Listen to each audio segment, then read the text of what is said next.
I think as I get older, I'm only more and more aware of just how tough it is to keep doing good work and to keep that bar as high as it should be. And I love the job so much, and I love the experience of making films probably more than ever, I think. And it's such a blessing to be employed to do the thing that you love.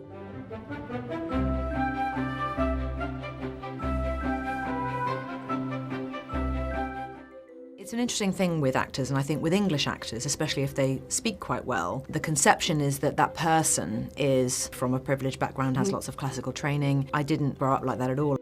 I'm from a big family, so the attention was always very much shared amongst myself and my siblings, and my parents never had any money.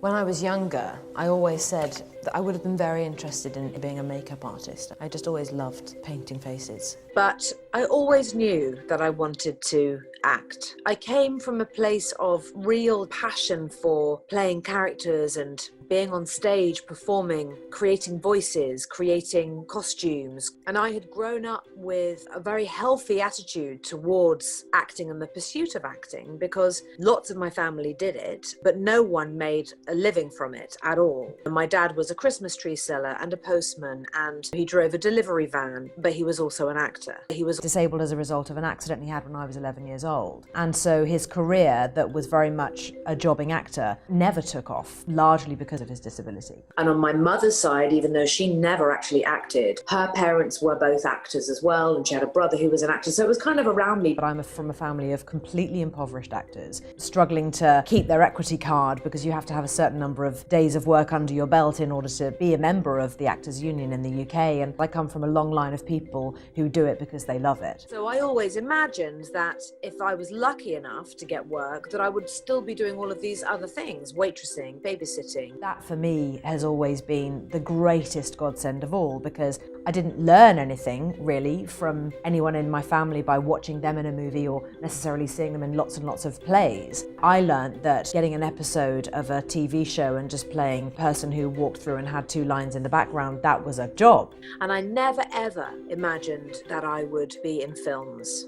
I remember thinking, well, films, that's something that Judy Garland did. And then I remember seeing Jodie Foster in Bugsy Malone and Taxi Driver, and it was only really in that moment that I thought, oh, so you can be a young person and be in films now. Wow, the penny hadn't particularly dropped.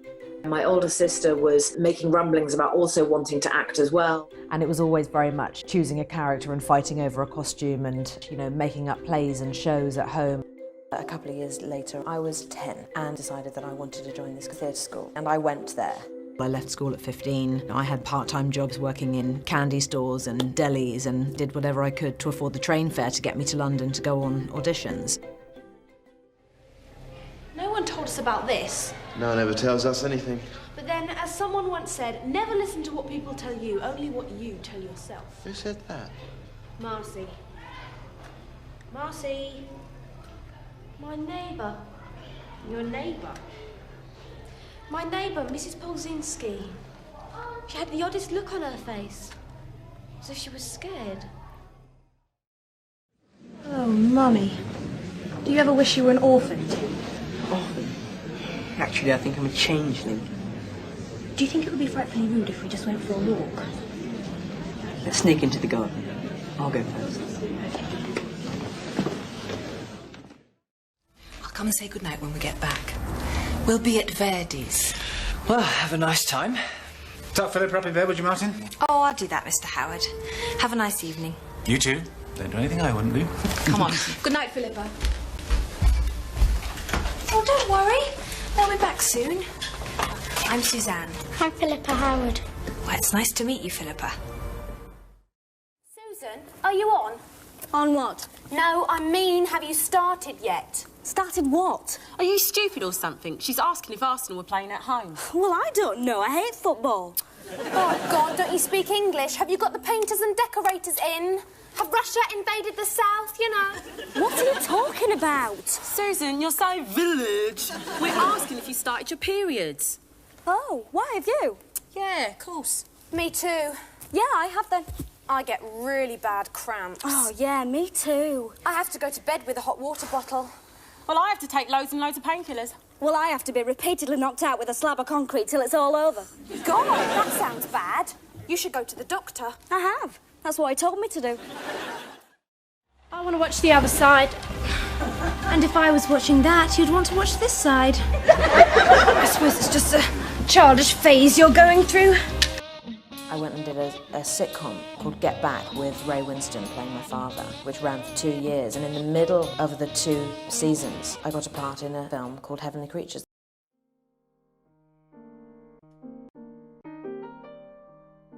I was still with the agency from the theatre school, and I remember the principal calling and saying, you know, I think you should go up for this, dear. You've got blonde hair and you're 5'6", and, you know, they're looking for someone like you, English. And it's based on a true story about 2 girls who murdered this woman in New Zealand, and this was literally all she said. And there was something, my heart stopped, and I remember thinking, I'm going to get this. And after about 4 or 5 callbacks, it was really grueling. Peter Jackson offered me the part. Excuse me, Miss Waller, you've made a mistake. Je doute qu'il vienne is in fact the spoken subjunctive. It is customary to stand when addressing a teacher. Antoinette. You should have written va. Oh. I must have copied it incorrectly from my notes. You don't need to apologize, Miss Waller. I found it frightfully difficult myself until I got the hang of it. That was really incredible. I mean, that is where the luck really began. I was 17 and working in a delicatessen part-time, and I remember receiving the phone call from my agent whilst I was literally making like a turkey sandwich for a customer. And as I'm putting, you know, mayonnaise on and pickles and whatever, the phone rang and I jumped and I said, can you just wait a minute? And I'm making this turkey sandwich for this guy. Ran to the phone, and I remember the principal of the school saying to me, who's a clever girl then? And I just collapsed into tears and had to go home immediately. My dear Charles, I miss you and adore you in equal amounts and long for the day that we will be reunited. But as I languish here in this house of disease and decrepitude, my mind turns, with increasing frequency, to the problem of our son. The script was so incredible, and looking back at that time, you know, there were so many boxes that I was able to tick in that one first movie experience. I learned so much, and it sort of became a template really for me in terms of how I try and apply myself whenever I'm figuring out a new character that I'm going to play, because you do learn on the job, I think, as an actor, and that film involves so much research that I've carried on doing it that way.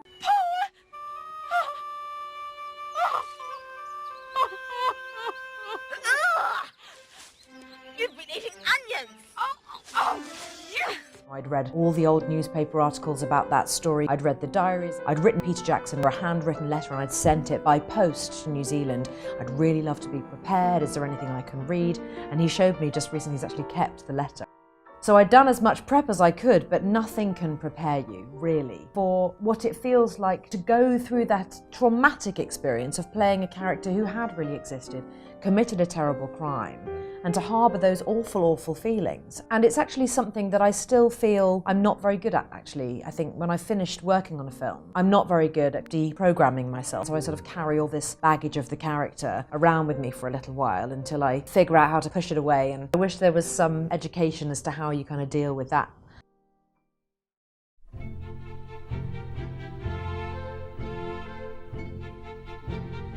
It was very much Emma's project because, of course, she had written the screenplay. Nobody knew who I was. I was suddenly this English actress who'd come out of nowhere, and I had done this New Zealand film called Heavenly Creatures that had had some success at Venice and was starting to make a bit of a noise on the indie film, cult film circuit. And, of course, Peter Jackson had an enormous following.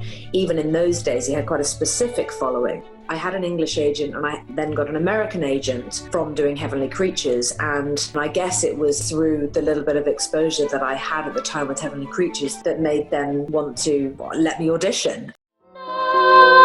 Softly, softly lie sleeping.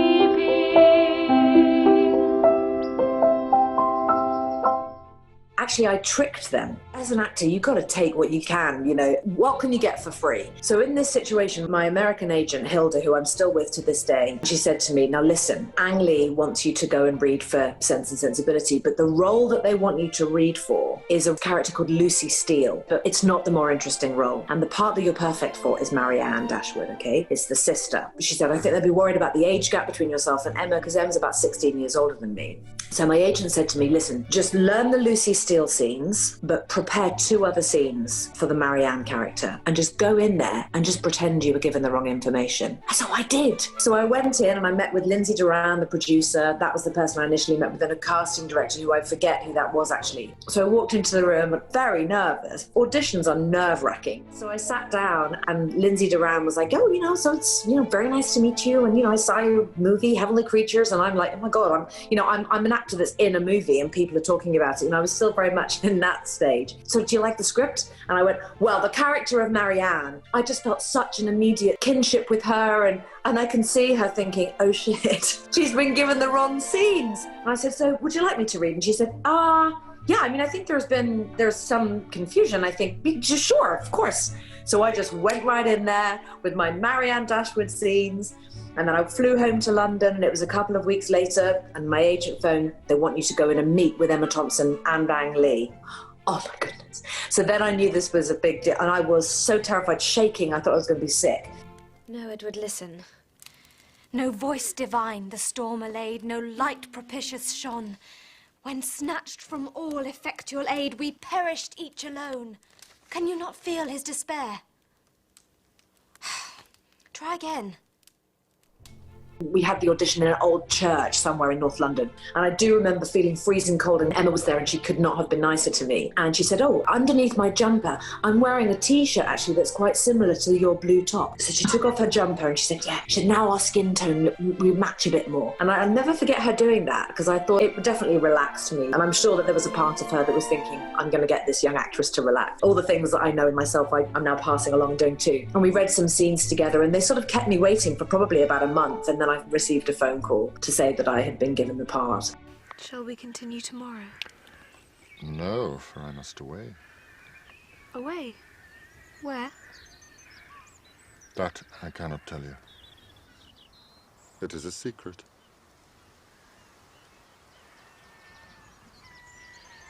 You will not stay away long. If you'll forgive me, it was an awful week, and Alan died. And I wonder if you'd all stand up and clap. Thank you so much for doing that. It's a funny time to be nominated for things and accepting prizes when people as great as him have left us. But I don't want to leave you on a sad note, so I'm going to tell a funny story about Al if I can. When I worked with him when I was only 19 years old, I was absolutely terrified on day one, and I remember him looking at me, and I remember feeling so small, smaller than I'd ever felt before in my life. And after a few weeks of getting to know him and realising just how wonderful and warm he really was, I was standing there in my costume on Sense and Sensibility, and my knickers had gone up my bum. And, when you're trying to flick your knickers out of your arse and you're wearing a corset, it's actually quite tricky. And so I was sort of yanking at my pants. And Emma Thompson was standing right there. And I said, oh, fuck, my fucking knickers have gone up my arse. And Al just said, feminine mystique strikes again. Thank you very much. It's amazing working with Ang. When I went to him at the end of the day and I said, was everything okay and stuff, was I all right? Am I good? And I remember him saying, you'll get better. I wanted to die. And I remember thinking, okay, I'm not going to cry. I just thought I'm going to be really strong and I am going to get better, okay? That's a direction I'm going to get better. I think I did get better eventually.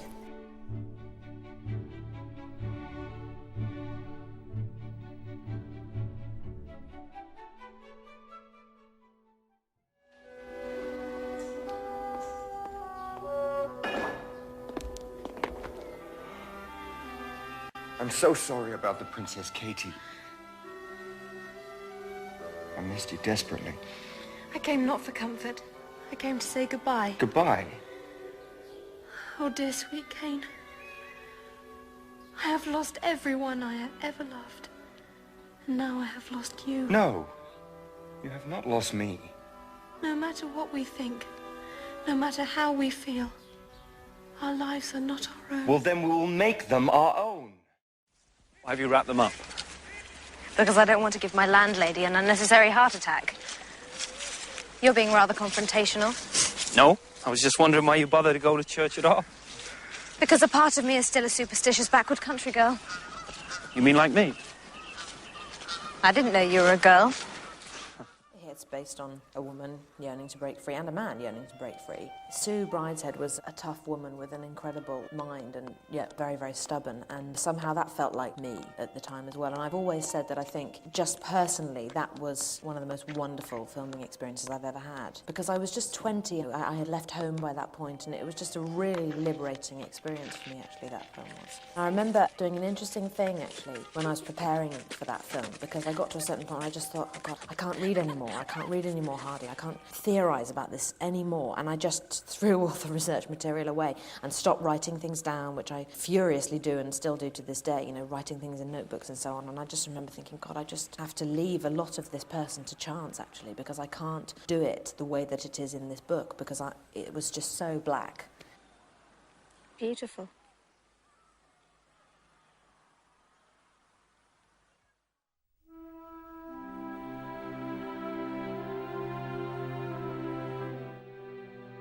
When I was asked to play Ophelia, having not even read the script or met with Ken or anything, there's this phone call saying, Ophelia's been offered to you, and I just went, what? You know, I couldn't believe it was completely over the moon. I spoke to Ken that evening and I just said, I can't do it. I said, I want to, but I can't. And he said, don't be so stupid, of course you can. I said, yes, but it's Shakespeare. And he said, what do you mean? That means nothing. And will not come again. No, he is dead. Ken is the kind of director who will come up and just say, now come on. He would sort of hit my level and recognise how I needed to be spoken to emotionally, on what level. And so he'd come up and he would say, okay, you know, he'd do the whisper or whatever. And sometimes if it's a very violent scene, he'll yell action at the top of his voice, you know, so he immediately hits the level of aggression or physical impact. Get thee to a nunnery. Go, farewell. Or if thou wilt need to marry a fool. The wise men know well enough what monsters you make of them. To a nunnery. Go, and quickly do farewell. Heavenly powers, restore him. I wanted her to be different from all the other Ophelias, and I wanted her to be my interpretation of Ophelia. I wanted her to have her heart truly broken, and I wanted her to be strong. I wanted her to stand up to her father, stand up to her brother, and I wanted her to be slightly kind of sexy as well, I think. I wanted there to be something bright about her to begin with, because I wanted an audience to understand why Hamlet was in love with her and what it was about her that was making him so happy for that time.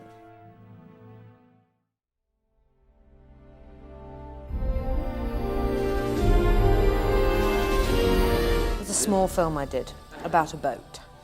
To me, it was an extraordinary love story and remains to be that. And when I read The Treatment, I think it is very rare that as an actor and as an individual you can be genuinely moved by a novel or a script.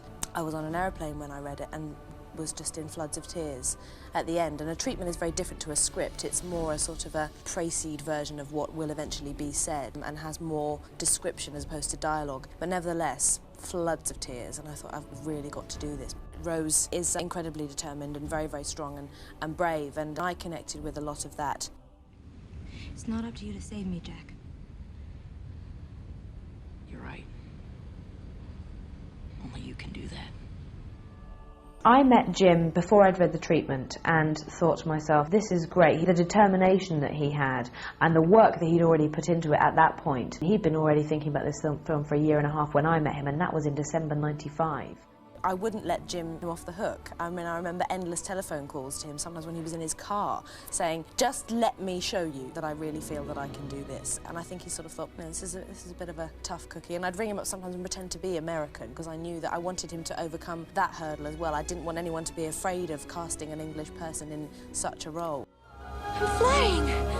Jack! It was the most exciting audition that I had ever been on. And so of course I wanted it. You know, I wanted it so badly. And you just dig deep and try hard and do the best you can. And so when I finally got that phone call telling me that I had been given the part, I mean, I just couldn't believe it. Because there were so many other actresses who were more well-known than I was at the time, who would probably have been more suitable in terms of the profile of those women. But luckily, Jim Cameron gave the part to me. You have a gift, Jack. You do. You see people. I see you. And? You wouldn't have jumped. First thing I would say about Jim Cameron is that he's really a very, very decent man. And he is an absolute genius. And he's also a perfectionist. And that would occasionally involve outbursts if he was angry that something wasn't working or things were taking too long. And, you know, rightly so. I mean, he was the one under the most pressure. He was always great with us. It was always great, great, great with the actors. Josh, let's start with Jorge and group here. And we'll do their cross out. And Leo's sort of like, I mean, Jack's sort of looking around imitating. I remember the scene when she's shimmying down the pipe to get to him with the axe in one hand. My legs kept getting tangled in the dress and we'd have to stop so many times and I couldn't touch the floor. So I was really pulling myself along on this pipe and just working my legs and we'd have to stop because of my leg. I go, I'm sorry, I'm tangled in the dress again. So a diver would then swim in and Jim Cameron would use all kinds of F words and swear words and everything. Get me some scissors with lots of, bleep, bleep, bleeps in between because he was so tired of this dress getting caught in my legs and he came in and he then created the Bo Peep dress. He just cut the dress off. We had like 20 of these dresses. I didn't have anything on my legs, so I'm in this kind of funny little Bo Peep dress, which I was given at the end of the film. The dresser came to me and she said, don't tell anyone, and I still have it. The effects alone were just staggering. And for the time, they were extremely cutting edge. And even now, actually, there's something that still looks very, very new about the technology that Jim Cameron uses. I was totally, totally blown away. We didn't know what all that green screen was ultimately going to look like and what it was even for sometimes. As actors, you don't even know how to begin to understand how all of those components come together. Me and Leo, and the ship's moving. It actually moves. Because, of course, our boat never moved. It was totally stationary. And we only had one side of it. It didn't have both sides. So, yeah, it was incredible to see it all put together. We're gonna make it, Rose! Trust me! I trust you!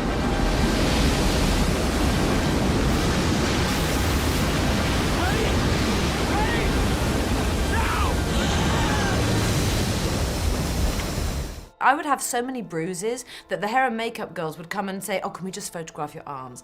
And they would photograph my deep blood bruises for photo research when they were doing the makeup on someone who's playing a battered wife. But we were all like that. I mean, it was unavoidable. It didn't matter how much safety we had in place. It didn't matter how brilliant our stunts coordinator was and how taken care of we really were. It was completely unavoidable. It sounds terribly self-indulgent, but actors do, I think, tend to be pretty self-critical, and I have a very hard time watching myself anyway, but no, my God, I mean, I watched Titanic and I just think, I want to do that bit again. It was pitiful. Come on, you really got to hawk it back, Get some leverage to it. Use your arms. Arc your neck. You see the range on that thing? Mm-hmm. Okay, go. Leo, he's just brilliant. The cameras would roll, and he would occasionally flicking out a cigarette and they're literally saying action and the cigarette has just gone out of shot and he would be there, bang. Some actors truly have a gift from God. Leo, Daniel Day-Lewis, they have this thing. They just can do it and it hits them like a thunderbolt and he's one of those people.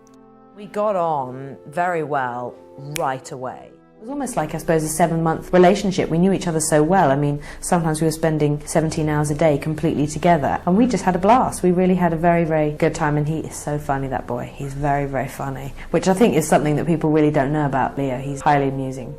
And we were so completely just friends that there was never any kind of tension in that way at all. I'd get him to tell me, which was the best position. I'd just say, oh, look, will you just tell me, if I lie like this, what happens to my breast? If I go like that, does that look better?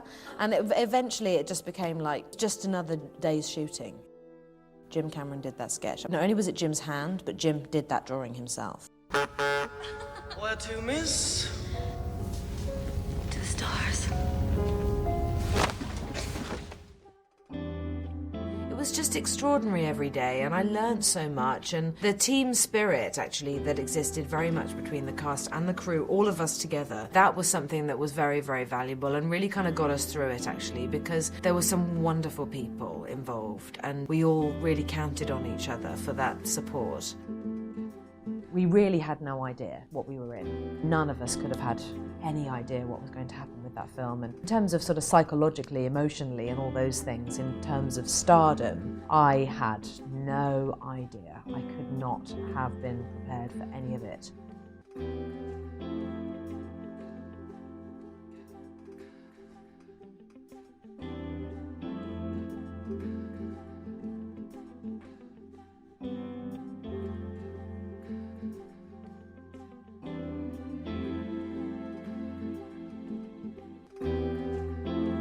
I wasn't ready to be famous in myself. And also I wasn't ready to be super exposed as an actress either. I still had a lot of things to learn. I turned 21 on that film and Leo turned 22. He had done a lot more work than me. I'll be honest, there was that moment where this sort of tidal wave of big opportunities and big offers came in, both creative and financial, which were completely overwhelming to me. And of course, on the one hand, there are agents and sort of well-meaning individuals in my life going, oh my God, this is it, this is the moment, jump on it. And I just thought, actually, I'm a bit scared. I'm still figuring out me, let alone feeling ready enough to be a lead female in big budget films. I just knew that I wasn't ready. Somehow I had that instinct.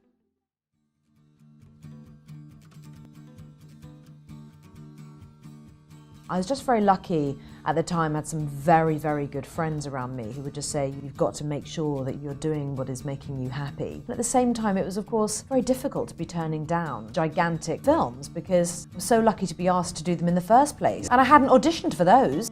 And so I was then able to have the courage to say, I'm going to go and do this film called Hideous Kinky in Morocco.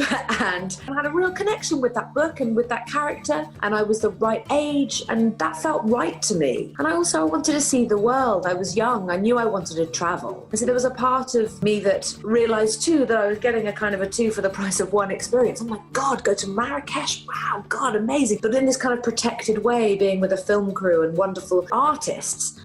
It's considerably lower budget than Titanic, and I'm playing a mum, young 25-year-old hippie mum, and it's based on the novel by Esther Freud, which I read when I was 16 and loved. And thank God somebody's done this screenplay because the images that come off the page at you in that book are unbelievable. Listen, America. I, the poet, Ben Abdel Jalil Noor Eddin, make this petition. I know I don't have much say in the matter, but just a word, America. From one man to another.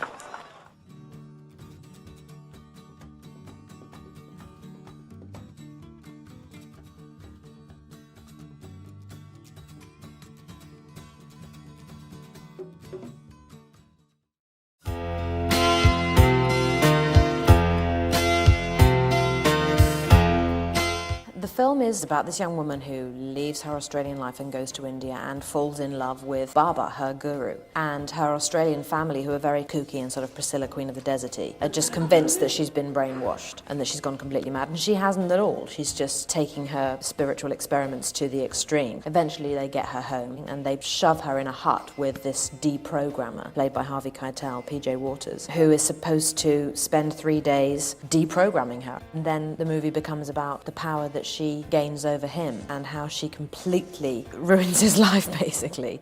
Oh, I loved her. Oh, that was just full-on rebellion.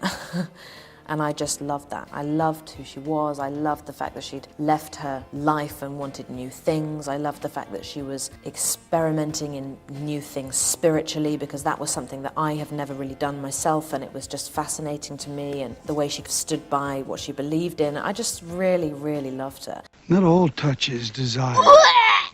But you wouldn't know about that. Because you're so busy imagining how everyone is desiring you. You're one of the most ungenerous people I've ever met.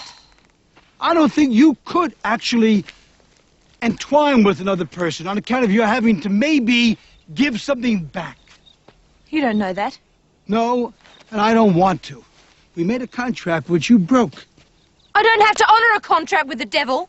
There's a story that I can tell now, and I tell it with the most incredible amount of admiration and love for Harvey, because he is completely brilliant, and I was just so honoured to work with him.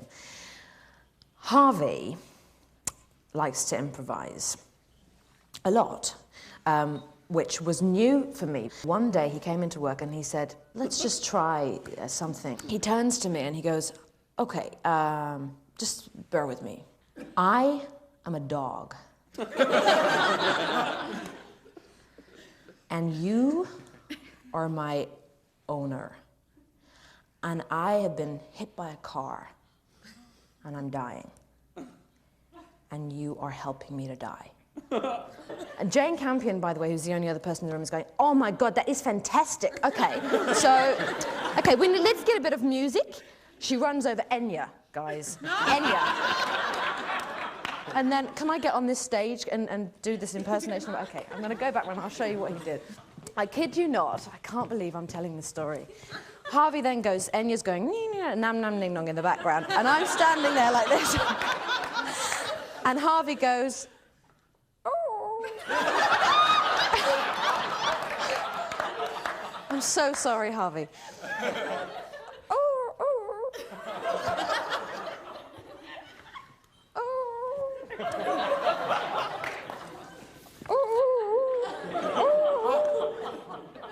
Okay, at this point, I'm standing there, I'm literally peeing my pants. I get down on my knees and shh.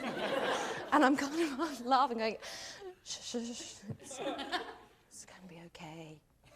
And then Jane suddenly goes, use your dialect. So I'm going, oh, it's gonna be okay, Harvey. Shh. Not Harvey, dog, it's gonna be okay, dog. Shh. This, I kid you not, goes on for about 5 tracks of Enya. I'm just thinking, look, just die, will you just die?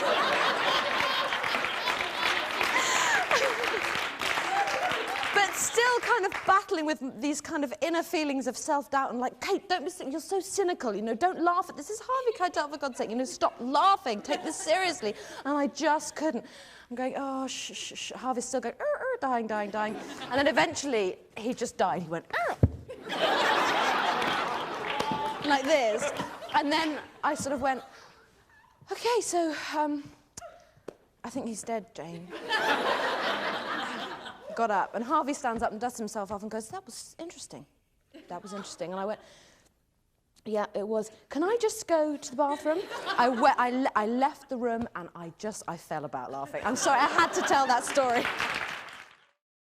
something else I want from you. Already stolen my heart. As well as another prominent organ south of the equator. Your publisher says I'm not to leave without another manuscript. Just the story. Inspired by these very surroundings.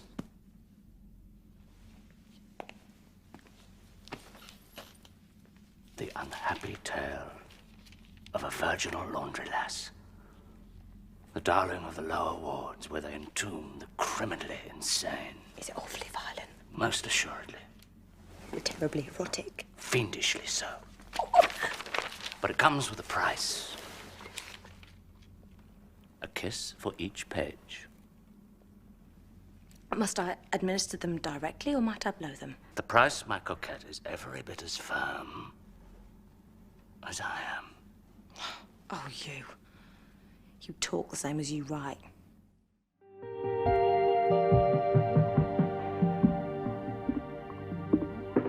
When I first read the script, I didn't understand what the hell was going on. I read it and I thought, why do they think this is suitable for me? I don't understand this at all. And I've never had that reaction to a script before. Like with Holy Smoke or with Sense and Sensibility, it was sort of, wow, you know, I've got to do this. And with this, I didn't think I've got to do this. I thought, this is really intriguing, but I still don't quite understand it. Because there's so much history in there that actually I don't think you're taught at school. So I didn't really know too much about this particular period and about the Second World War. Of course, I knew what an Enigma machine was, and I'd heard about the breaking of the Enigma code, but I didn't actually know what happened. So because there's so much fact in the story, I really had to sort of go back to the beginning and read it several times before I got the gist gist of it. Reference or loan? Reference. Section? Hut 6. Control. What are they? Kestrel intercepts. March and April.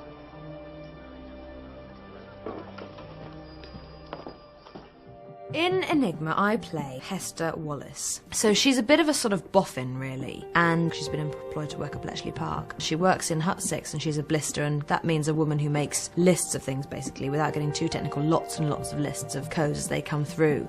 But she wasn't actually involved in the real code breaking, but she becomes involved in that through the course of the story as it goes on, and as she becomes more friendly with Tom Jericho, which is Dougray Scott's character, and ends up really saving the day. And there are still, up to this day, parts of the story that I never understood, but in actual fact I didn't want to understand, because there are things that Hester, as a character, didn't know, wasn't supposed to know, and that Tom Jericho could never tell her. By way of really trying to find the truth of that, I deliberately didn't investigate certain parts of the plot that his character plays out, because Hester isn't supposed to know about them, and therefore I basically didn't really need to know about them. I knew about the sort of bare essentials of them, but what that was really about, that particular side of the story, I deliberately passed over, which is unlike me. I'd usually really want to know every single corner of the story, and in actual fact it was really helpful, and I still don't know those parts of the story.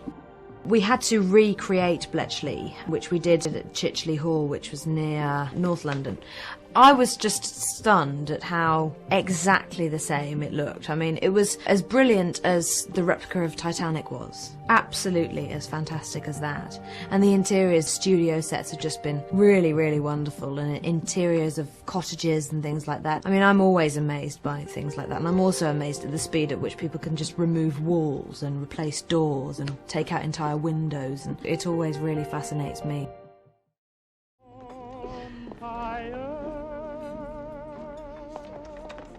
John Bailey.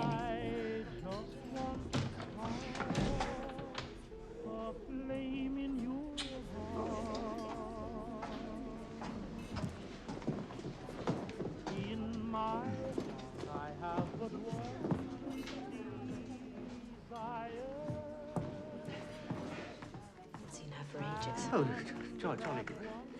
Nice. Takes all sorts. Not that I... We're all men at St. Anthony's. Do like women? I mean, do women like you? You mean lesbians? Yes. Would it bother you if they did? Oh, the same thing happens with me, with homosexuals, I mean. And do you go to bed with them? Lord, no. At the college, they're all, as somebody once said to me, old-fashioned lesbians of the very highest type. Do you go to bed with them?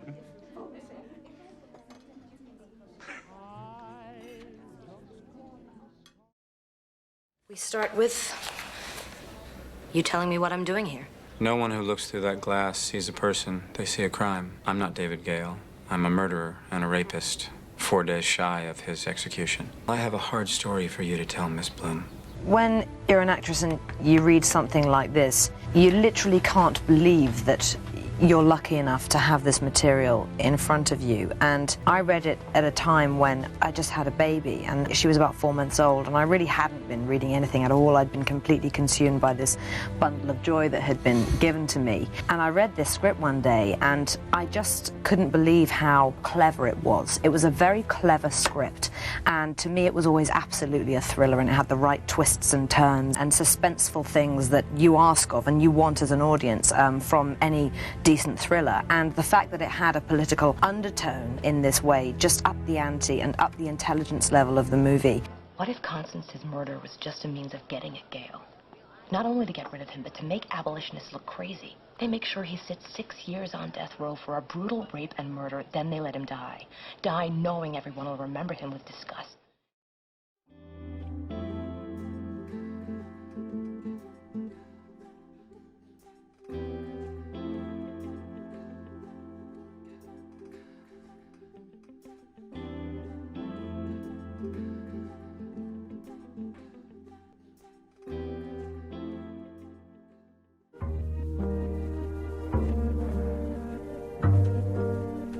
This is a story about two people, Clementine Krasinski, my character, and Joel Barish, Jim Carrey's character, who are complete opposites. He, for the first time ever, is playing a very, very shy, introverted man who just wants the ground to swallow him up when he is in a public place, when he's forced to enter into social situations. So this is a real change for Jim, and he is wonderful. And Clementine is loud and outrageous and all the rest of it. So these two people are in a relationship and they love each other, but it's a love-hate relationship. Clementine gets to the point where she just hates him. They have an enormous argument one day, and she receives a leaflet telling her about how she can have parts of her memory erased. So Clementine chooses to have this done.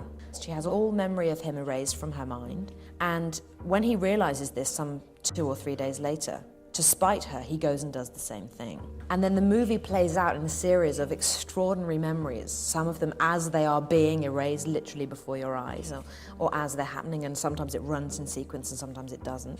I remember reading it and thinking, okay, this character is incredible. The story is clearly amazing, but I don't understand it. I just went back to the beginning and I kept on reading through it, and eventually my script, which I still have, because I keep all my scripts, is covered in notes and scene descriptions, like scene 15, past as it is erasing. Then when Joel says whatever line, it is present. I mean, it was gobbledygook to anyone else, but only I understood how I could piece these things together. However, when you see the film, it isn't really that confusing at all. Then what? I'm listening. I don't know. You erased me. That's why I'm here. That's why I'm doing this in the first place. I'm sorry. You. You know me. I'm impulsive. That's what I love about you. It was great for me to do something that was so different from so many of the things that I've done in the past and I'm more commonly known for, I suppose, the period films and so on. Clementine is a fun, crazy girl, and I was very involved in the costume fittings and deciding, you know, what she would wear and where would she buy her clothes from and so on and so forth, and this kind of awful, cheap, tacky look that she had. All of those things made an enormous difference to who she became for me. I was massively helped by the fact that Charlie Kaufman had written this incredible script and created this wonderful character, and so I always felt, I hope I'm going to do this justice. Eternal Sunshine is one of those films that it's definitely being handed down through the generations now. I will often see kids in grocery stores or out and about, this is obviously all pre-COVID, and they will actually have quotes that Clementine said written all over their forearms and things. I'm just a fucked up girl looking for my own peace of mind, don't assign me yours. It's become a really famous line, and people like to hear me say it and get me to say it, and of course at the time I just was concentrating on getting the dialect right. Guys think I'm a concept, or I complete them, or I'm gonna make them alive. But I'm just a fucked up girl who's looking for my own peace of mind. Don't assign me yours. I remember that speech really well. I had you pegged, didn't I? Yeah, the whole human race pegged. Probably. I just think it says a lot about destiny and fate having its way, possibly, and maybe there is someone for everyone, and it's just a great love story, and it's very funny.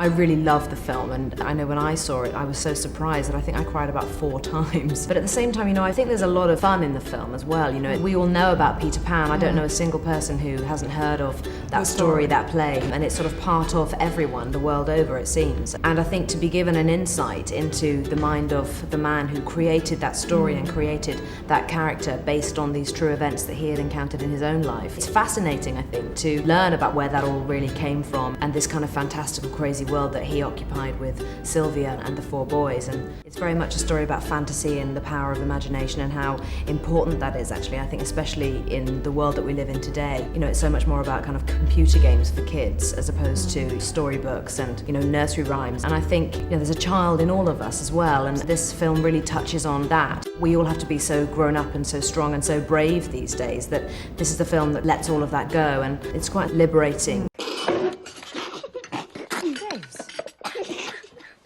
We're just having some tea. You remember my mother, of course? Yes, of course. How do you do? May I take your hat? Every day I am overwhelmed by my own children and how happy they can be and how smiley and how there's something new, there's always something new. And so for me playing Sylvia, it was crucial that I was a mother, and I don't think that I would have said, yes, I'll play this part if I wasn't a mother, because there's so much that comes with being a parent that you just don't know about. You know, it's another world. You know, doors are open to you, doors of emotion that you just didn't know that you could feel. And becoming a parent for me changed me enormously, obviously as a person, but as an actress, there's so much more emotion that is kind of available to me now because, you know, I've been allowed to feel that in my own life. And so for Sylvia, having these 4 boys and being that mother, that experience was crucial for me. Take the kite. If it'll help. Now this time, I don't want a flea's breath of doubt. We must get that kite in the air. All right, look, I think I feel a bit more Ready, breeze. Are you ready, Go on, Michael? go on. All right, You darling, can do it, ready? Michael. You've got to Hold it run. tight. Run, Michael, run. Run! Run! That's it.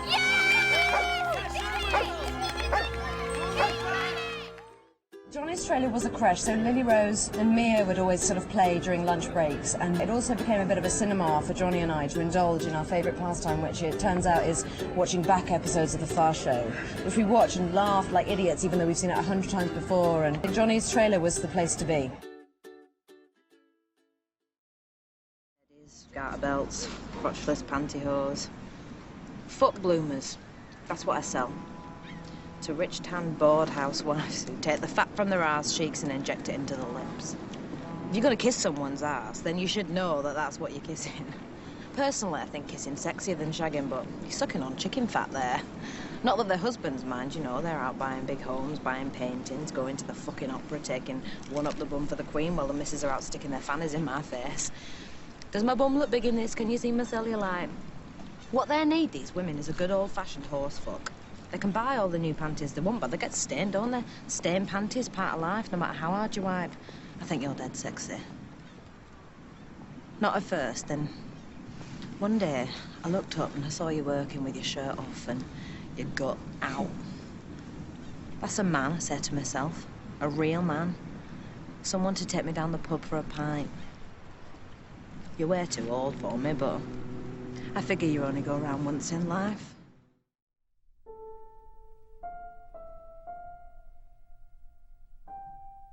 When I was the last person to be cast in this movie, I literally found like I'd won the last golden ticket. You know, I was Charlie Bucket and I wanted to be first in line to see what was inside. There's always research to do for any character, whether it's, you know, walking around the house in a different way and trying out a silly voice or endlessly writing things down on a piece of paper and making notes. But with this, I didn't want to see the original film. Steve Zalian had really asked us not to. He just very much felt that we were making our version of this wonderful, wonderful book. So I read the book several times and just kept going back to it. I mean, I had that book in my hand more than I think I even had my script, you know, just kept going back trying to find little things about Anne that would be useful to me and useful to the love story with myself and Jude. Jack, what are you doing for that man? That man. Whatever it is, don't. That man is what those pushed away from the trough call him. Those invited to it should find another name. Accepting state money for scholarships is different from being on his payroll. Is it? Yes, it is.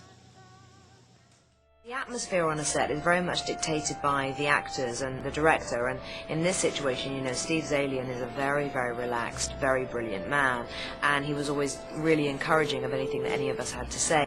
Sean is a real team player, you know, you'd be surprised, you'd think he'd be kind of intense and hidden away somewhere and not talking to anybody, and he's not like that at all. He was very present on set, the crew absolutely loved him, and that's great because it makes for a very happy, comfortable working environment.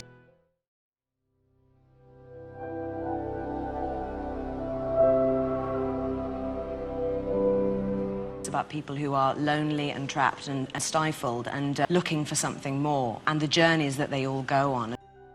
This was the first leading part I had played since the birth of my son. At the time, he was about 15, 16 months old when we shot this movie. And so for me, I will always remember it as something that gave me back that kind of creative side of myself that I hadn't tapped into so strongly for a little while just because of being pregnant and just being a mum to a small new baby. So for that reason alone, it was actually kind of a very special experience just because I was allowed to explore that side of myself again. The atmosphere of this film is quite different to everything else I've ever done, and it was a different style of filmmaking for me. You see those women over there? Yeah, don't look.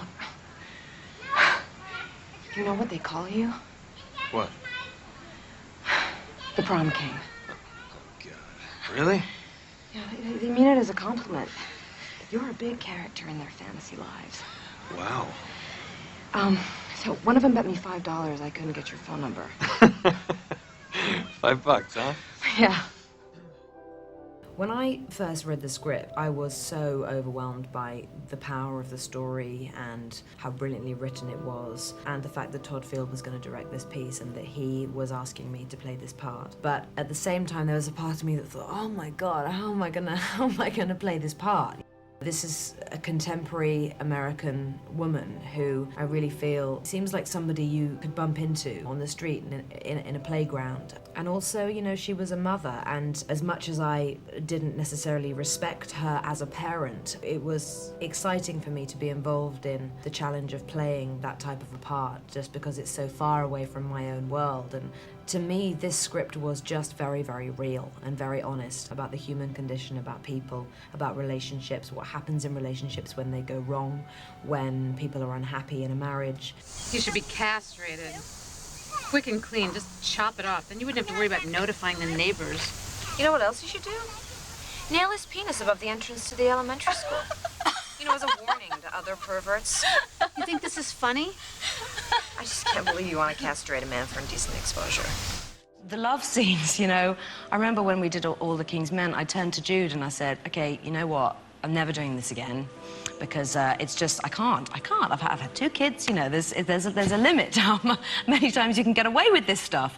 And then along comes little children, and there I am again. It doesn't get any easier, that stuff. The moment arrives and you wake up in the morning and you think, oh no, it's today. But you just have to sort of get on with it, and it is very much part of the job. But the dialogue between those 2 people, Sarah and Brad, during those scenes is so telling of how deeply they're falling for each other and how much they're changing as people as a result of this relationship.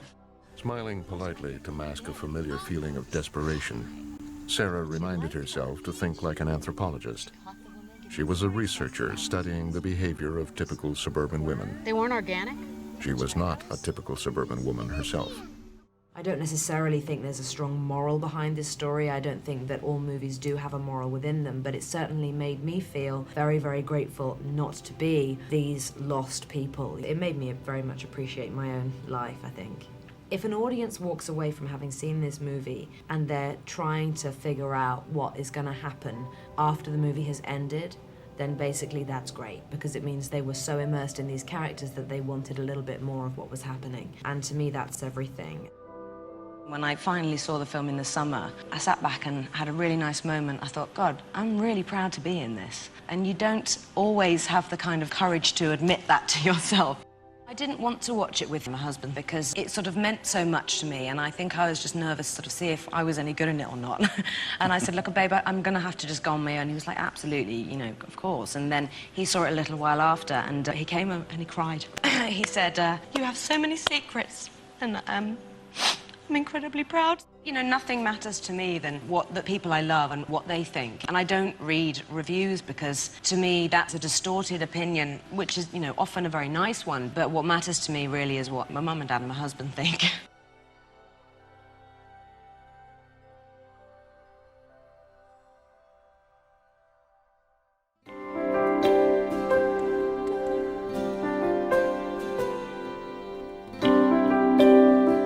I'm not known necessarily for doing that many contemporary pieces, and obviously I've spent a lot of my time in my career wearing corsets, so this was a thrill to me. It has its own set of challenges. I mean, I haven't really done comedy before, and it's a whole other ballgame. You know, I had to learn a lot about comic timing. I mean, quite frankly, I just turned to Jack Black, really. Great to be working alongside him. I learned a huge amount, but the script was so strong that those funny moments were really sort of built in there for us. And as an actor, all you have to do is just try and be as honest about who that person is as you can and kind of hope for the best. There are things about it that feel easier just because sometimes, you know, it's much more enjoyable to play a character who is so lovely, like Iris was. I mean, I really genuinely loved the experience of playing her and love who she is.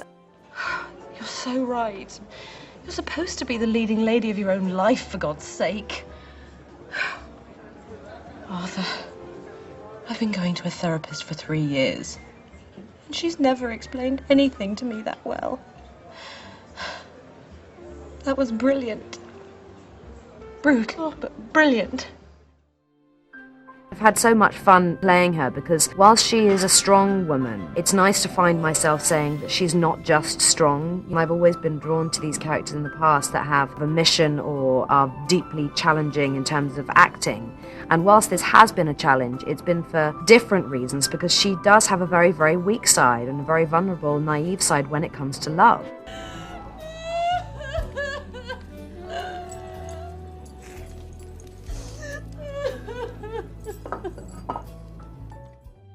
I loved the set of Iris's cottage. I absolutely loved it. It was a real house, but they built the inside. We had to build that on soundstage in Los Angeles. There was an armchair I fell in love with, but that I confess I now own because it was so nice. It's nice to have a little memento.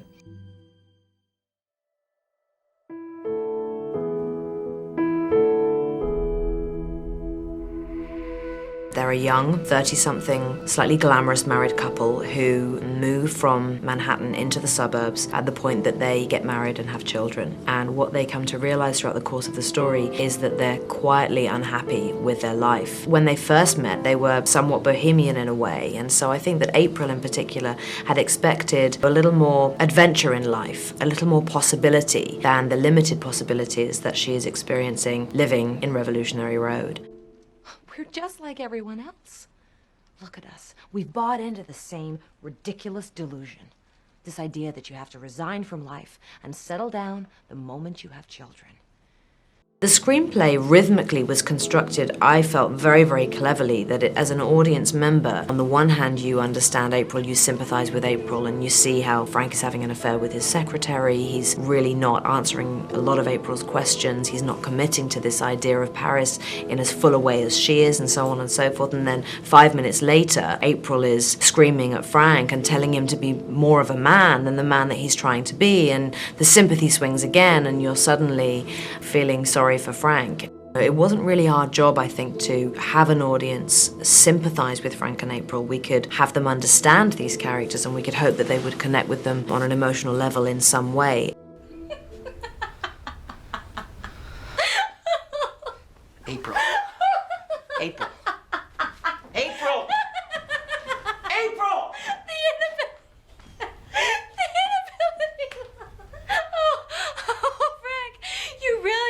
Wonderful talker. If black could be made into white by talking, you'd be the man for the job.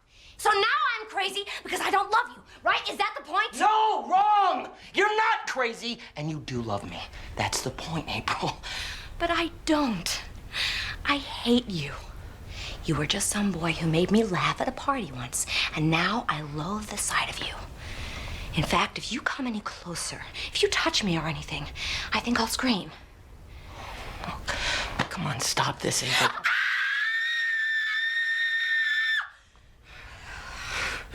I am teamed together again with Leo on screen, and it was just amazing. It really was. I mean, he's the best actor of his generation. I really feel that. We've remained very close friends since Titanic, very, very close, and have this real sort of trust between us, and a physical ease too that was really valuable to us in playing Frank and April Wheeler, because it's a couple who are very much in love but ultimately end up being extremely cruel through the level of honesty that they have to communicate with each other. So it was good to know that there were no boundaries with Leo. We could try anything. It was good. And to be supported by my husband, Sam, who directed the film, was just such a joy.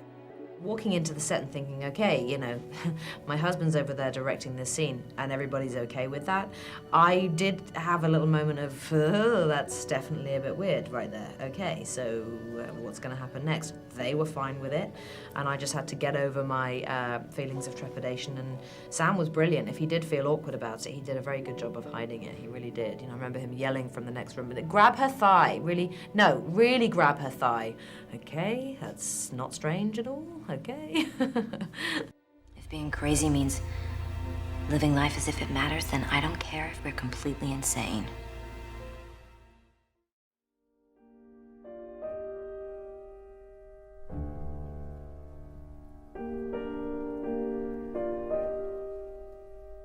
For me, the reader isn't a Holocaust movie. It's a love story. It's a really beautiful love story between a young man and this older woman, myself. She's a tram conductress, and I didn't know where to start. When I was offered the part, I was completely terrified, and my first instinct was, oh no, you're asking the wrong person, because anyway, I'm too young. And then I realised that when I read the book, and I was 26 years old, that 26 and 33 seem really far apart. And then, of course, I say to myself, oh, I'm 33. Oh, I'm old enough to... Okay, now I get it. But it was an enormous challenge, not only because I was playing a German and I knew I had to get that accent absolutely down. That had to be perfect. And I knew that I had to physically change myself quite considerably, obviously throughout the film as well, which had its own set of challenges too. But quite aside from that, just getting underneath the skin of such a complex person, socially extremely isolated, and she has these two secrets. She finds it hard to express her emotions. She finds it hard to really allow herself to be in love for a variety of different reasons. And then cut to 8 years later, and the relationship has dissolved a long time since, and they meet again in a courtroom, and she is a defendant on trial for war crimes. She was an SS guard who had served briefly in Auschwitz. But she didn't understand that she was doing anything wrong. Only during that trial does she start to realize that maybe she had a choice, and perhaps she didn't need to do these terrible things, and she just didn't know. You find yourself sympathizing with somebody who was an SS guard, and the moral compromise that leaves you feeling is not comfortable, I think, but in a good way. Very, very difficult to play those things. Very difficult indeed. We were guards. Our job was to guard the prisoners. We couldn't just let them escape. I see. And if they escape, then you'd be blamed. You'd be charged. No. You might even be executed. No. Well then. If we'd opened the doors, there would have been chaos. How could we have restored order? I realised in my early preparation stages that everybody has an opinion about Hannah Schmidt. Everybody, from you to me to Stephen Daldry to David Hare to Bernard Schlink to people who've read the book to my 22-year-old bilingual German-English cousin who studied this for his degree. Everyone has an opinion about her, and I realised that I didn't always share those opinions. And I knew that I didn't want to be challenged on them too, because they were going to become a part of how I chose to play her. So I had to keep a lot of things to myself. And that is really not okay with me. I don't like doing that. I'm used to sharing everything, discuss everything. But I had to keep quite a lot back, and that was uncomfortable. Yesterday, there was somebody on set who I'd never seen before, and he was quite a cute and lovely boy. Yeah. And so I'm sort of going, oh, hi, like this, and then I looked at and I looked in the mirror to check my eye, and I went, oh no, oh no, oh no, no, that was so tragic of me. I just basically gave like a nice little twinkly smile to somebody, you know, thinking that I just looked like normal, you know, friendly Kate, you know. No. No! This boy, we had absolutely no idea who I was, so he must have just thought, why is that granny smiling at me in a slightly sideways, slightly flirty manner? You can't be serious. That's enough for today, kid. I was wondering, do you think you could get some time off? Maybe we could go on a trip. What sort of trip? A cycling holiday. Just 2 days.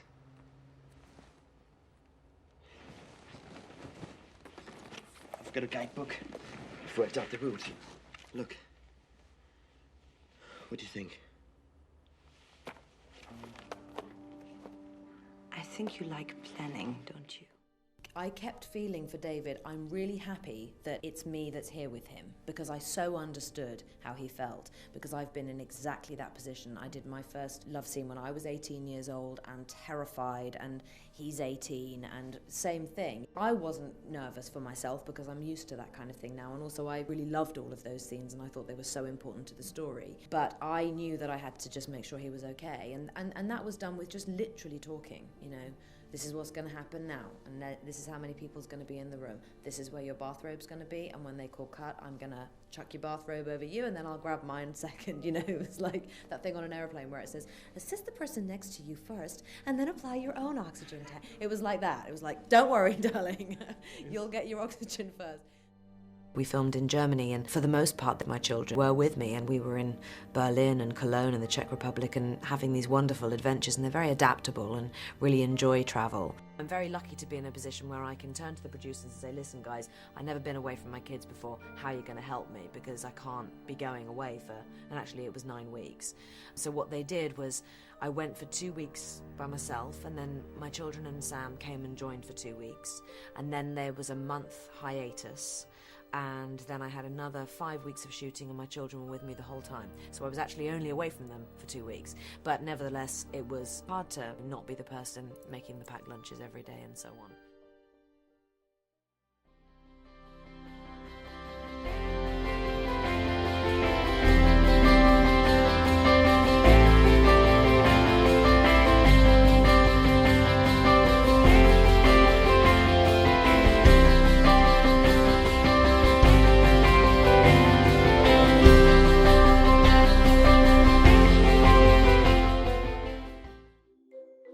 After The Reader, which was filmed in 2008 and came quite hot on the heels of Revolutionary Road, which was filmed in 2007, and then all of the excitement around both of those films, particularly The Reader, it was wonderful, but it was quite a chaotic time. You know, I was raising 2 small children. So after the Academy Award, when I did win for The Reader, I had a massive break and just let my life play out, and was wanting to be as present as I could for my children, of course. So I literally did nothing from after the Academy Awards of 2009 until we started shooting Mildred in 2010, which was almost 18 months later, I think.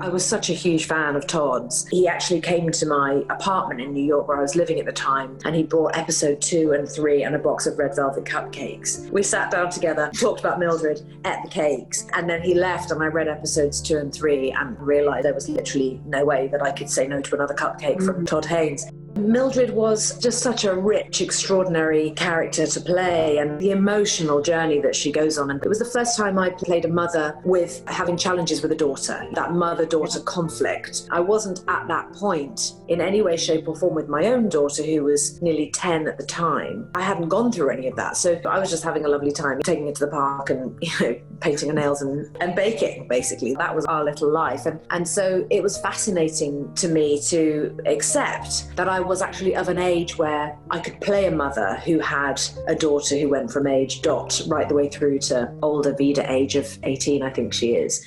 Well, if that's the case, it certainly does seem peculiar that he wouldn't have known it. Mr. Hannon, I mean, and told you so. Instead of spending all that... You think he didn't know it and didn't tell me? I'll be honest, it was wonderful, but it was very, very hard. I was in every scene. I mean, they struggled to give me a breather anywhere. And with that volume of dialogue, and I had a wonderful dialect coach who I've known since Titanic, who happened to be on me on Mildred, and she would look at me and she'd say, Kate, one bite at a time. Of course you can. And I would go, yeah. Okay, yeah, I can. And sometimes, as women, you can because you just have to. And so I sort of had that thing in me as well. And again, that was helpful in terms of playing Mildred, because that's also who she was. So it's funny how what was happening in my own life was literally being mirrored daily on that shoot. It was utterly extraordinary. In fact, when my own divorce came through and I had to sit in my dressing room on Mildred Pierce and sign on the dotted line, we filmed on the same day the scene when Mildred and Bert get divorced. It was bizarre. I was a wreck, as you would imagine. I was absolutely, and I even said to the crew, forgive me, I might be quite emotional today, but this is what's going on. And they were all just so lovely. But it just happened to line up that way. Then count me out. That's all I wanted to know. I didn't see the original because I think I just would have felt under incredible pressure, and possibly it would have confused me. I mean, you take somebody like Joan Crawford and all you want to do is be as good as them, frankly. So it just is pressure, and the text is very, very important to me. And I mean, my copy of Mildred by the end of the shoot was barely recognizable as a book anymore. It was filled with post-it notes and bits torn out and lines through and underlined and highlighted. And I think with Mildred, more than, say, The Reader or Revolutionary Road, because we were doing such a literal adaptation, these riches, these pearls that were on the page that Todd and John had already taken became even more valuable to me. Tiny things that I needed to find, how she stood, how she would admire her legs in the mirror, this desire to kiss her daughter on the lips. Those subtleties, those nuances were very, very valuable to me. Television has just completely transformed. Everyone and anyone is doing it. You know, there's none of that stuff of, well, there's a film actor and it looks weird that they're suddenly doing television. You know, all of that's gone. That's all gone away. I love television. I really do. Great writers, and it still feels the same as making a film. There's really no difference at all. It's still the same length of shooting days, same length of actual shoot. And that idea as well that you can tell more story because you've got more time, because it was 5 full hours. So we didn't cut anything out of that book. It was all in there. And that's really thrilling when you don't have to trim the important edges off. And so I would love to do more television. I really, really would.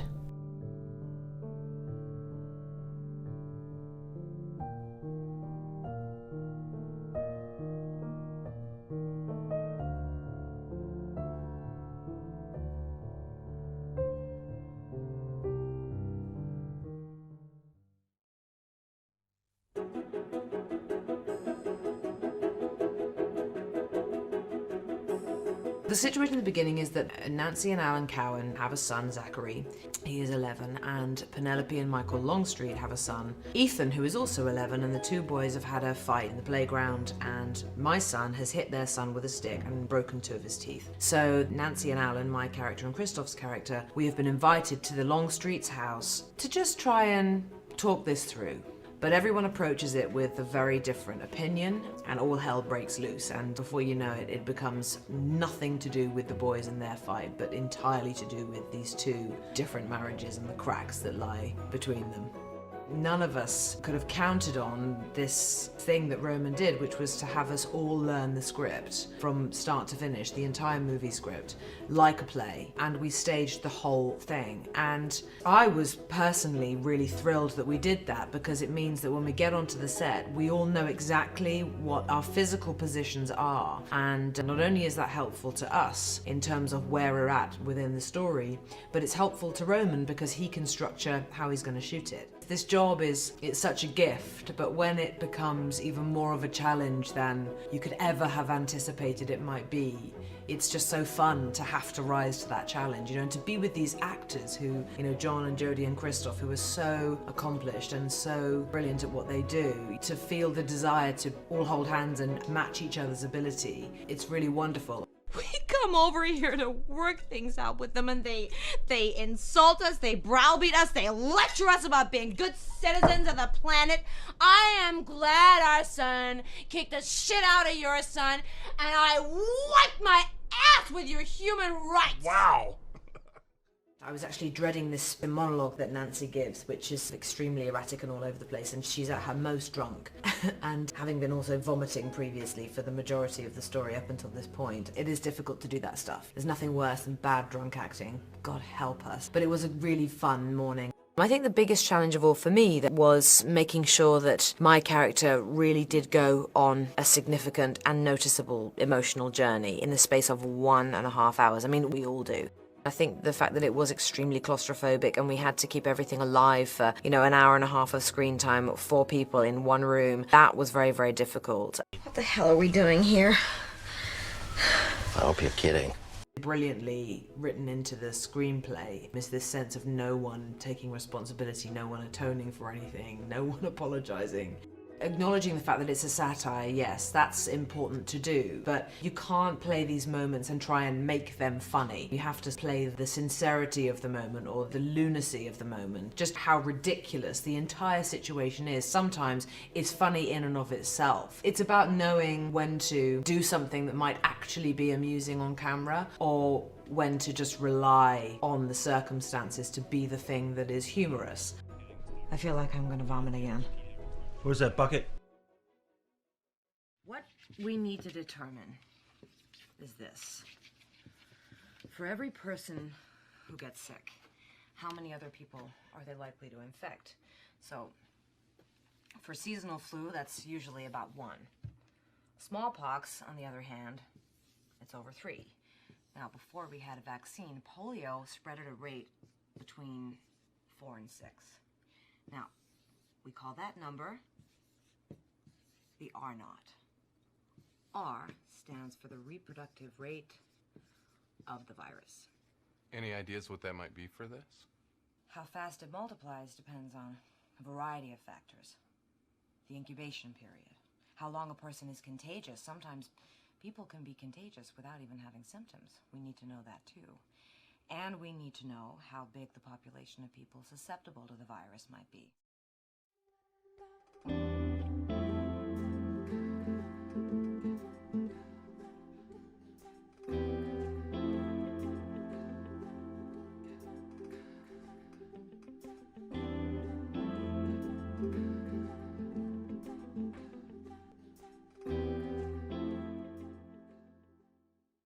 If someone were to come by, it would need to look like I kidnapped you.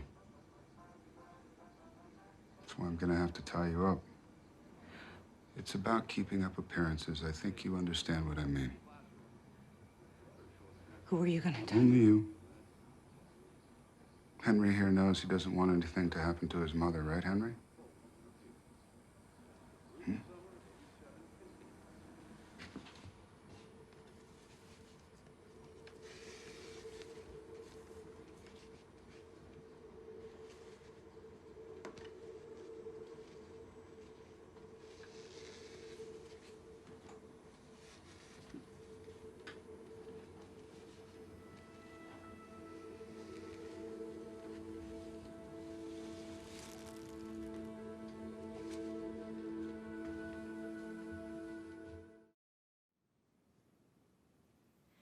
That fate awaits all roses, sire.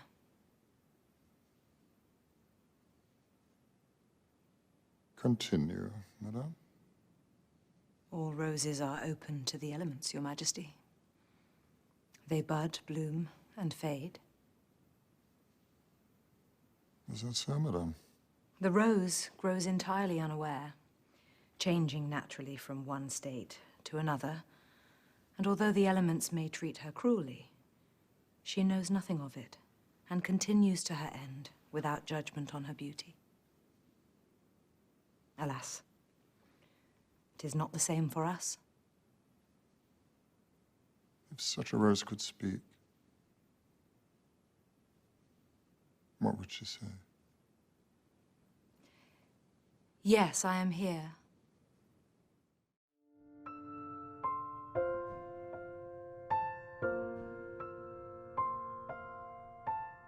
I play Janine Matthews, and she is the head of the erudite faction, and she is a fairly unpleasant woman, to be honest. She's got a scientific, quite brilliant mind, and she has developed a serum testing method which is designed to help young individuals to really choose the faction that they instinctively should belong in. And she's interested in keeping the faction system pure. She absolutely believes that the rigidity of the faction system maintains peace, maintains stability within the society, and she will do absolutely anything to maintain that structure. She knows, as does everyone, that there is such a thing as a divergent. And a divergent individual is a person who possesses a strain of every single faction. So those people mess with the purity of the faction system, and as far as Janine is concerned, they must be exterminated. So she's a bit of a female Hitler, really. That's how I would best describe her. The character of Janine, she's very, very well constructed in the book. And so for me in particular, I just soaked up all of that. But I loved it. I loved being slightly intimidating. I loved walking on set for the first day. And they'd already been filming for 17 weeks, and they were all clearly a little bit intimidated. I think both by the Janine part of it, and perhaps that I had suddenly turned up. I don't know why. I seem to have this effect on people that get really scared. And so I just thought, oh, I'm just going to let them be scared. So I let them be scared for a few days. And then, of course, they realised that I was the biggest softie out of the lot of them, and they were all crying on my shoulder by week 3. I really only had actually about 3 weeks on the movie, and I came in towards the end, so everybody had a very established relationship. It was great to sort of jump into a really lovely atmosphere that they had already created. I've never worked back-to-back before, ever. I mean, in the sense that finish one job and go straight on to another. I just haven't been in a position where that's happened. But for some reason, in the beginning of my pregnancy, I did exactly that. So I did a film which was directed by Alan Rickman in the UK, and I was on set playing a 17th century woman in a corset on a Monday, and by the Friday, I was on set in Chicago playing Janine Matthews in Divergent. It was completely crazy. So actually the only thing that was truly tricky about it was that I was just quite tired. Other than that, it was probably just quite funny, really. Trying to hide the bump, endless undergarments, trying to sort of smooth everything down, and dealing with swollen ankles in Chicago summer heat, in 4-inch heels, trying to do stunts, being pregnant. Not pretty. It's difficult trying to hide a pregnancy when the last thing in the world that you want to be doing is hiding it. I couldn't do as many stunts as I'd wanted to do. We did have a little bit of reshooting, so having just had the baby, I did find myself back on set, and I was actually able to do a little bit of the stunty stuff, which I always love. Faction before blood. It's an important ideal, but sometimes difficult to fulfill. It goes against our fundamental human nature. But that's exactly the weakness we need to overcome. You think that human nature is a weakness? I think human nature is the enemy. For me, it isn't just a franchise piece. It isn't just a teen novel that's been turned into a movie. It's much, much more than that. One of the things that I took away from the book when I first read it, this concept that we all, as human beings, want to come from somewhere and count for something and be true to who we are. That's not easy. It's not easy for young people to find their own truth and to follow a path that they've chosen for themselves. It often comes to people much later in life. So I think to be put in a position as an audience where you really do think about who you are and what you care for. And that's why I think the role of 4 is so crucial, and his tattoo down his back, and he wants to be all of those things. He wants to be selfless, he wants to be kind, he wants to be brave, he wants to be intelligent, he wants to be honest, you know. Shouldn't we all want to be those things? And it certainly does bring up those questions. I would hope it makes people think in the way that it really made me think.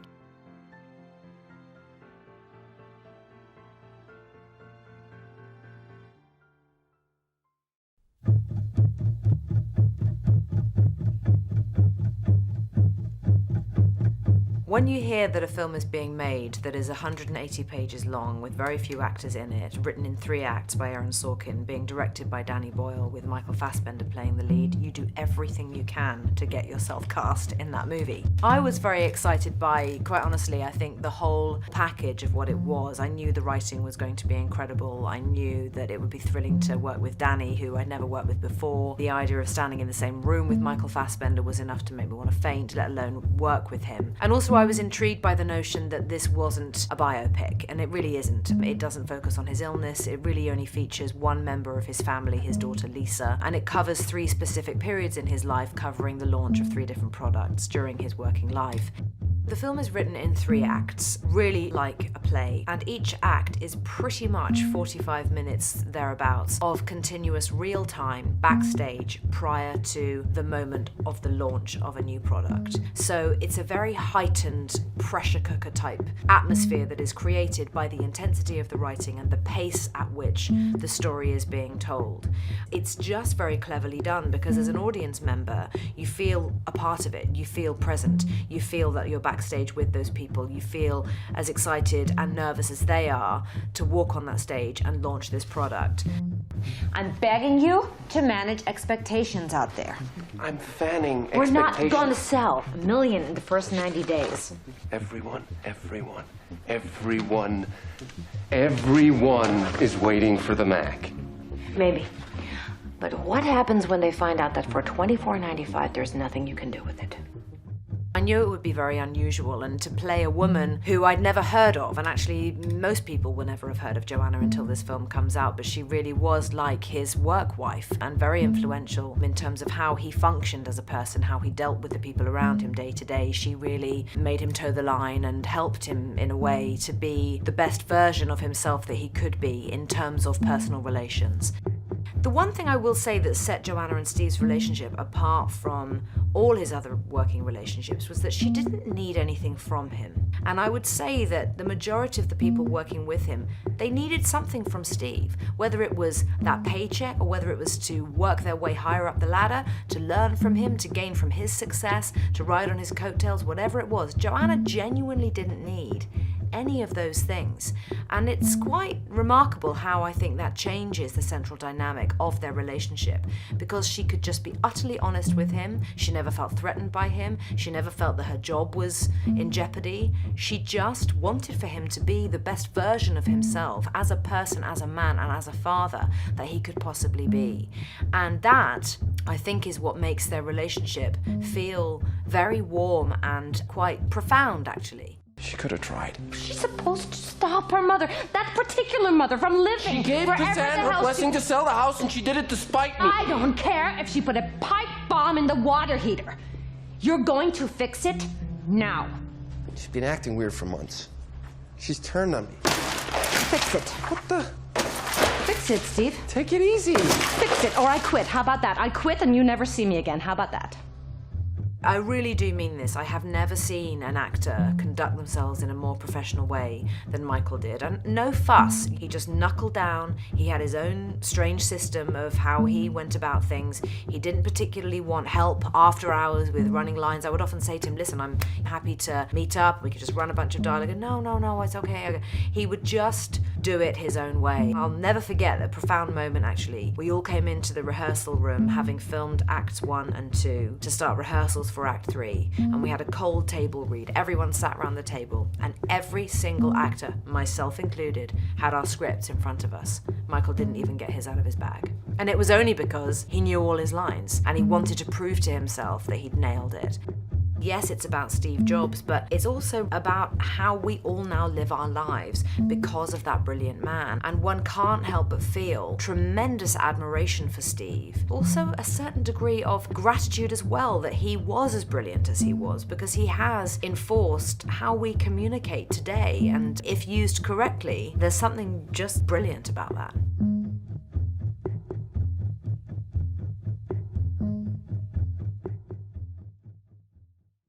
Very good, Sergeant Ferret. My design, but Dior inspired. Myrtle Dunnage. Tilly. You grew up. You got old. Sad, but true.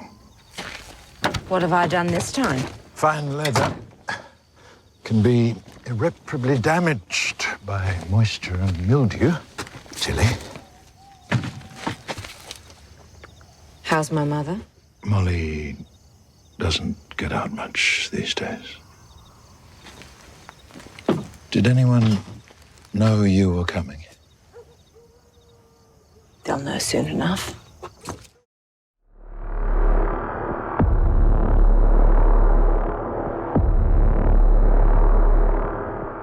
I think my first reaction when I read it was, I can't play that role. I won't be able to do this. And I hadn't had that feeling when I read a script for a very long time. And so, of course, then I thought, oh, damn, okay. Well, that's really the ultimate challenge, and that's really why I should be considering doing this.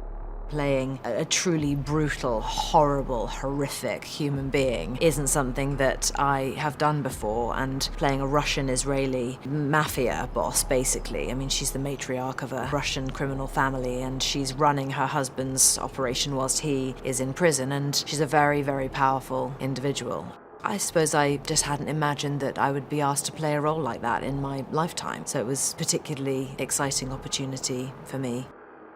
She's Russian-Israeli, so it's a complicated dialect. Nothing straightforward about it at all, and every day was quite terrifying, and I just had to be very prepared. I probably spent more time, I think, preparing the dialect than I actually spent on-set shooting days. I had to get it right. There you go, sweetie. So, now that all of that is out of the way, Vasily would like to know how things are progressing. Tell him we got a way to make it work. This is fantastic news. I have long been a fan of John Hillcoat's, and so I was just incredibly excited, to be honest, to even receive a script that he was going to be directing. And of course, it's just so brilliantly written, and it's incredibly cool, something totally different from me. I really, really, really loved working with him. He doesn't hide behind anything, and he just tells it how it is. And yes, his films are quite shocking, but he doesn't do it for shock value. He doesn't do it just to make people gasp and cover their eyes. He does it because it's part of the story that he's trying to tell. And he's such a gentle soul. It's quite weird that he directs these somewhat horrific films that involve so much bloodshed. No one understands time. I mean, Einstein came close when he said I was an illusion. Howard, hey, listen, I'm sure it's a no, but Oneida Apparel asked that you be in the media buy meeting. I'm sorry to just barge in. Ask her. Go ahead, ask her if she can see me.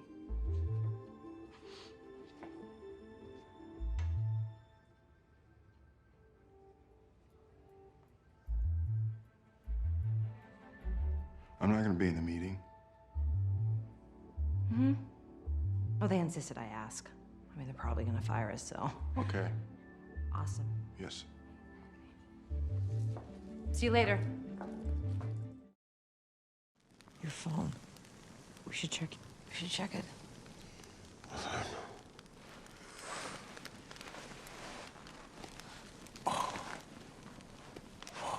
We should just see how much juice you have left. There's no reception. I haven't got much battery left. You were listening to something at the airport. Oh, shit. Could you just, for 1 minute, please, just give us 1%. Just 1% of something.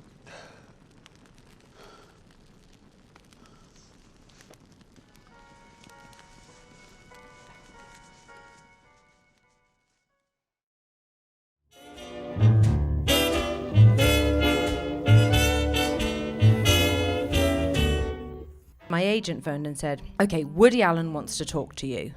Right. He's going to send you a script and he wants you for the lead, but he wants to talk to you. Right. Anything else? Nope.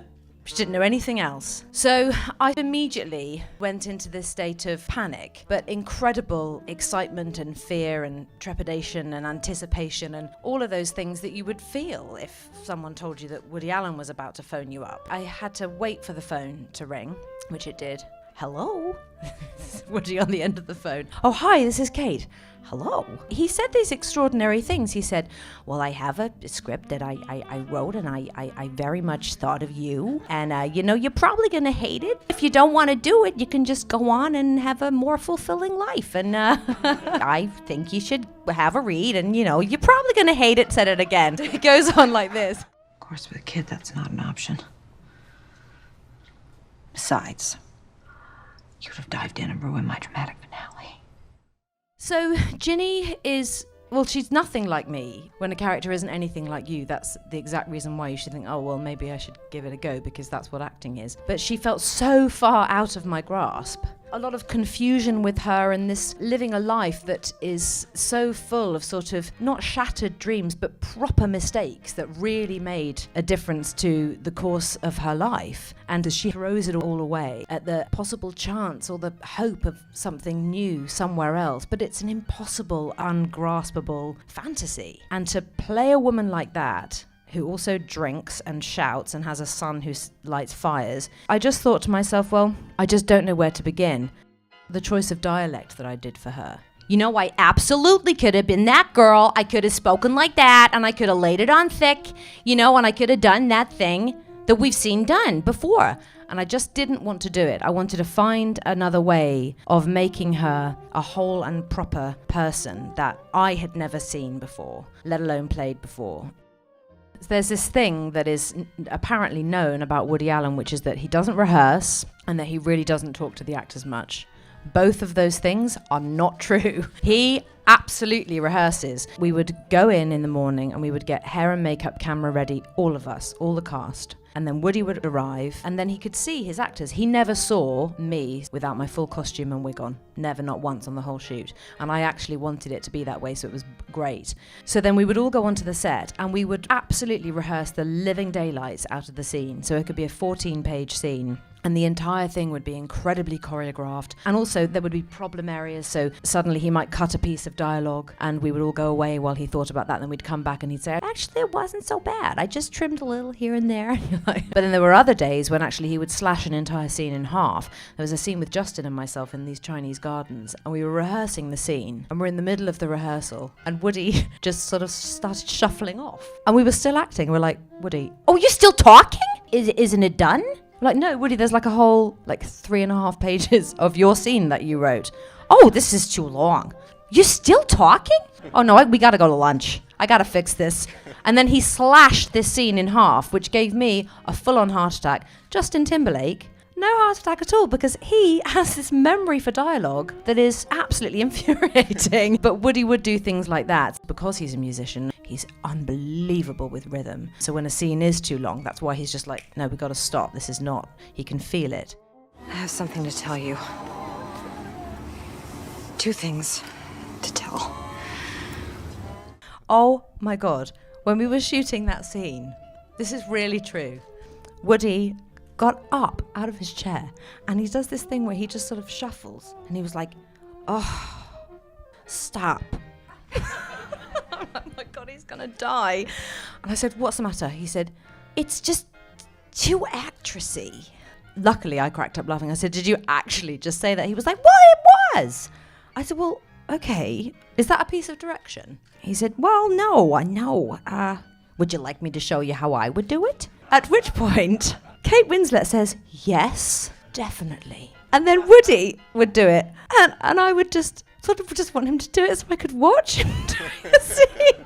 So I would just kind of go, wow, he's really just acting out his own scenes right in front of my very eyes. And then I would have to somehow de-Woodyize his version and make it my own. But I would get a hell of a kick out of that. Would you like me to show you how I would do it? That would come up quite a lot.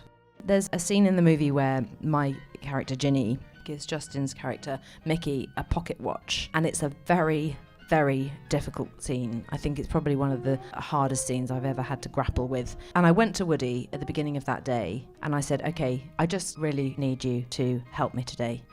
Well, okay.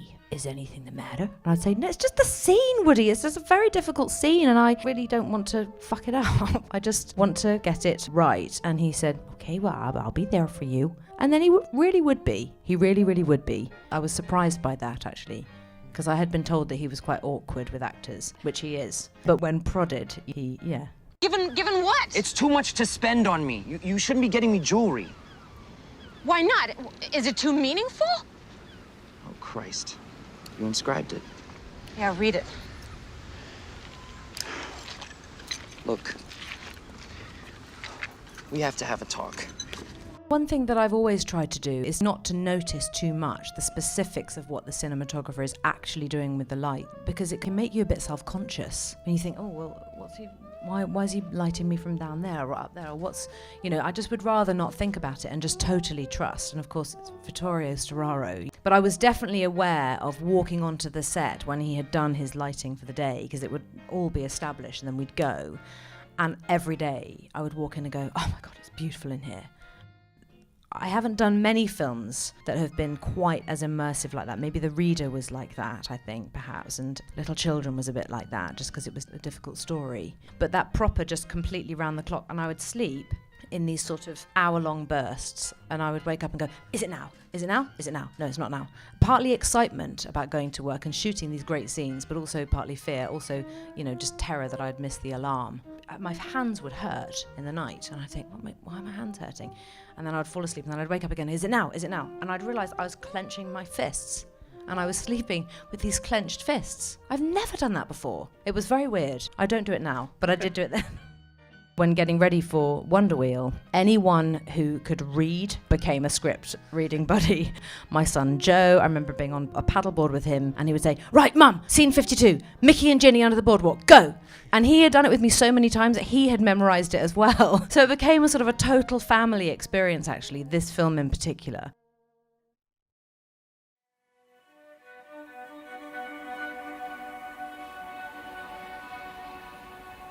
Well, Well, this was a really interesting one for me because I was taken more by the story than actually the character initially. Normally, for me, it's the character that kind of grabs me, and then it's usually the director as well. I had lost my own mother and found it very hard to go back to work since she died. So all of those emotions and building up to her passing away, which we knew was coming and she knew was coming as well. And she had cancer, so it was obviously a very different situation. But when this came along and the stars sort of aligned in terms of timing and things, in a strange way, I think for me, subconsciously, there was part of the closing of that chapter a little bit, as much as one ever does close that chapter. I don't think one does, but it's a process grief, and the story just sort of spoke to me immediately. I thought, yes, actually, I think I probably need to do that.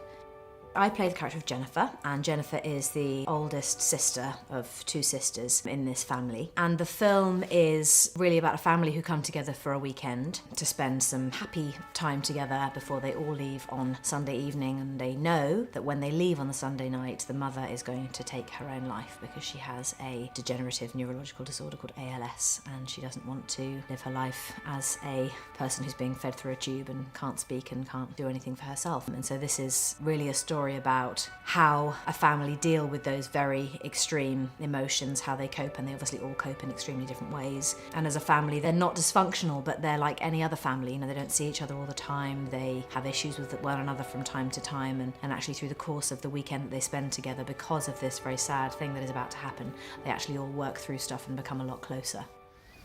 Okay, please, just give Mom this one weekend without having the whole world revolve around you, Anna. It's just one weekend. Will you do that? Can you do that? Can you quit being a fucking bitch? Okay. I think Roger's the perfect director for something like this because he's such a gentle soul, and I think it takes a really calm, delicate, subtle hand to be able to capture all of those emotions, because it isn't melodrama, and also he has wanted to tell the story in quite an observant way. There's been very little close-up coverage, and I just love how he tells stories as a filmmaker. He's never forcing his vision on his actors or the audience. He very much sits back and observes, and I think this is the kind of story that really needs to allow the space for the audience to come in and observe and feel things for themselves.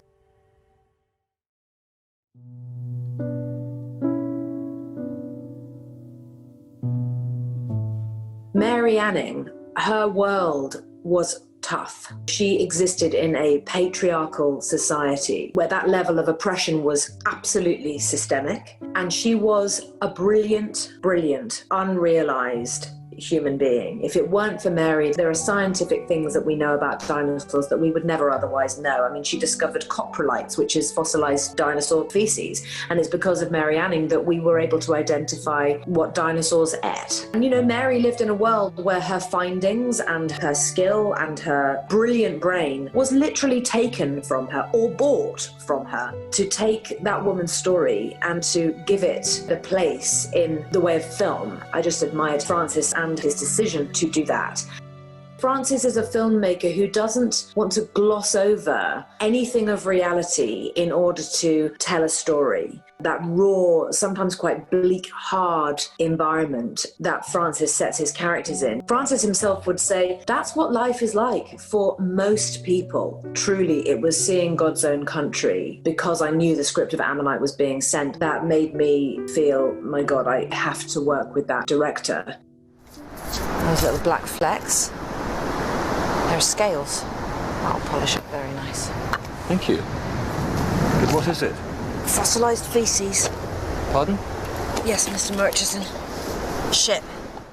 We used very, very little actual light. It was daylight and candles a lot of the time because, of course, there wouldn't have been electricity. And that was truly how the film was made, with candles and tinfoil and rocks. And it was very cold. It was absolutely fascinating and wonderful working with Francis Lee. He's an absolute visionary. He's a very, very kind man. He's very grounded. He's very sincere. And what I admire the most about Francis as a filmmaker, and particularly his portrayal of queer relationships, same-sex couples, and in the case of Ammonite, a lesbian relationship that isn't hidden. It isn't a secret in the sense that that wasn't a part of the narrative. And therefore what that meant And for us, Saoirse and I, as actors, we could play these people falling in love. And there was no hesitation or fear around how we were supposed to play those parts, because that wasn't a part of the narrative.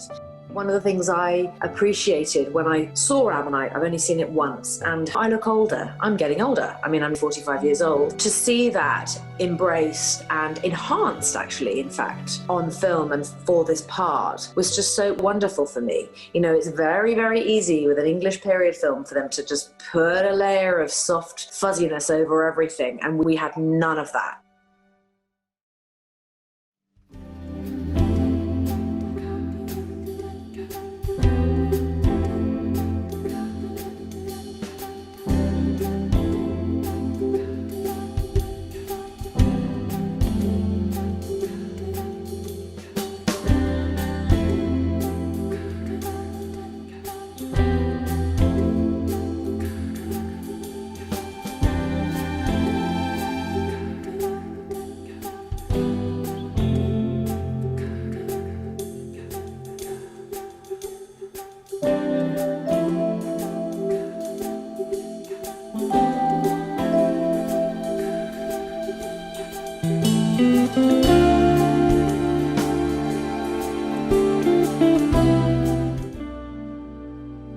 In 30 years' time. I just hope to still be in the game. I hope to still have my health and just still doing it, still having a sense of humour, still knowing the importance of working hard, because it doesn't happen by magic. It really doesn't. And it can be very, very hard.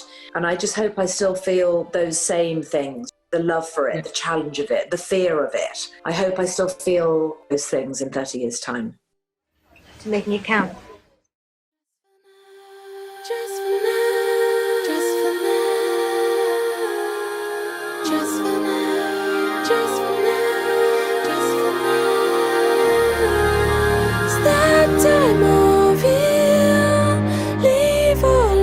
Hopelessness is aside. Just for now. Till step right here. I know we'll fall out of bumpy rides. Just when you decide. How did you know? It's what I always wanted. Never have too many of these. Well, you quit kicking me under the table. I'm trying, will somebody make us shut up about it? Can we settle down